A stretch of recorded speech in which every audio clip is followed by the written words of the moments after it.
Hello दोस्तों, स्वागत है आपका अपने YouTube चैनल कामयाब एजुकेटर में। आज की इस वीडियो में हम PGT physical education male female 2021 में आए टीचिंग मेथोडोलॉजी के क्वेश्चनों का रिव्यू एनालिसिस करेंगे। अगर आप हमारे चैनल पर नए हैं तो चैनल को सब्सक्राइब करें, साथ ही बेल आइकन को प्रेस करें ताकि ऐसी वीडियो की नोटिफिकेशन आपको मिलती रहे। तो चलिए शुरू करते हैं। तो दोस्तों, ये है DSSB PGT physical education male female 2021 में आए टीचिंग मेथोडोलॉजी के क्वेश्चनों का रिव्यू एनालिसिस। पहला प्रश्न है, कौन सीखने के संभावित क्षेत्र जोन ऑफ प्रॉक्सिमल डेवलपमेंट की अवधारणा के लिए प्रसिद्ध है? तो वह है लिव वाइगोट्स्की। अगले प्रश्न की ओर बढ़ते हैं। 1931 में the concept of the reflex in description of the behaviour शीर्षक वाला शोध निबंध किसने लिखा था? तो वह लिखा था बुर फ्रेडरिक स्किनर ने। अगले प्रश्न की ओर बढ़ते हैं। किसने बोबोडोल प्रयोग किया था? तो वे थे अल्बर्ट बंडूरा। अगले प्रश्न की ओर बढ़ते हैं। डैश के दो घटक हैं जो अनुभूति और अनुभूति के नियमन के बारे में ज्ञान है। तो वह है मेटाकॉग्निशन। अगले प्रश्न की ओर बढ़ते हैं। भाषा के कार्य का नाम बताइए जिसने विचारों, अवधारणाओं और विचारों की अभिव्यक्ति शामिल है। तो वह है संज्ञानात्मक। अगले प्रश्न की ओर बढ़ते हैं। चर्चा की किस विशेषता में विभिन्न सदस्यों के बीच एक अंत्यक्रिया होती है जहां वे एक दूसरे पर ध्यान देकर देखते, सुनते और मौखिक रूप से संवाद करते हैं? तो वे कहलाता है अंतरापृष्ठ। अगले प्रश्न की ओर बढ़ते हैं। पुरुष और महिलाओं की सामाजिक और सांस्कृतिक परिभाषाओं को डैश कहा जाता है। वे कहलाता है लिंग। अगले प्रश्न की ओर बढ़ते हैं। डैश सामाजिक संस्थाओं में महिलाओं के प्रति भेदभाव का क्षेत्रपार उपाय है। तो वह सामाजिक संस्थान एवं लिंग सूचकांक। अगले प्रश्न की ओर बढ़ते हैं। महिला, पुरुषों, लड़कों और लड़कियों की संख्या और अनुपात के संदर्भ में सापेक्ष समानता से संबंधित निम्नलिखित में से कौन सी एक संख्यात्मक अवधारणा है? तो वह लैंगिक समानता।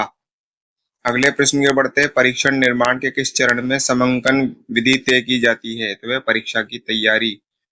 अगले प्रश्न की ओर बढ़ते हैं। डैश का संबंध परीक्षा की निरंतरता या पुनरुत्पादकता या परीक्षार्थी के प्रदर्शन से है। तो वह कहलाता है विश्वसनीयता। अगले प्रश्न की ओर बढ़ते हैं। राष्ट्रीय शिक्षा नीति 1986 ने किस चरण से सतत और व्यापक मूल्यांकन और छमाही प्रणाली की शुरुआत पर जोर दिया? तो वह माध्यमिक चरण। अगले प्रश्न के बढ़ते हैं। किस सरकारी कार्यक्रम का उद्देश्य सभी बच्चों के लिए गुणवत्तापूर्ण प्राथमिक शिक्षा में सुधार करना और प्रदान करना है? तो वह सर्व शिक्षा अभियान। अगले प्रश्न की ओर बढ़ते हैं। किस मॉडल के तहत विशेष आवश्यकता वाले छात्र अपना अधिकांश या पूरा समय गैर विकलांग छात्रों के साथ बिताते हैं? तो वह समावेश। अगले प्रश्न की ओर बढ़ते हैं। मस्तिष्क पक्षाघात से ग्रस्त छात्र में पारंपरिक दरवाजे की कुंडी को पकड़ने और घुमाने की क्षमता नहीं हो सकती है। समावेशन का कौन सा कारक यहाँ त्रस्त है?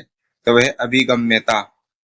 अगले प्रश्न की ओर बढ़ते हैं। सिगमंड फ्रॉइड के अनुसार डैश अहंकार का कामेच्छापूर्ण लिबिडसन प्रशंसा है। तो वह आत्मरति। अगले प्रश्न की ओर बढ़ते हैं। डैश तर्क, धारणा और स्मृति से परे है और उन चीजों से संबंधित है जो प्रत्यक्ष अनुभव के दायरे में नहीं है। तो वह परिकल्पना। अगले प्रश्न की ओर बढ़ते हैं। कौन सा उपागम व्यक्ति के समस्त जीवन में होने वाले व्यवहार में परिवर्तन के संदर्भ में व्यक्तित्व की व्याख्या करता है? तो वह जीवन काल उपागम। अगले प्रश्न की ओर बढ़ते हैं। कौन नाट्य गतिविधि की श्रेणी में भूमिका में शिक्षक से लेकर दर्शक और प्रेक्षक के सामान्य नाट्य सम्मेलनों तक सब कुछ के लिए कौशल का उपयोग करता है? तो वह शैक्षिक नाटक। बढ़ते अपने अंतिम प्रश्न की ओर। शिक्षा में कला और नाटक का समावेशन बहुप्रतिभा के डैश सिद्धांत द्वारा अच्छी तरह से समर्थित है। तो वह हार्वर्ड गार्डनर।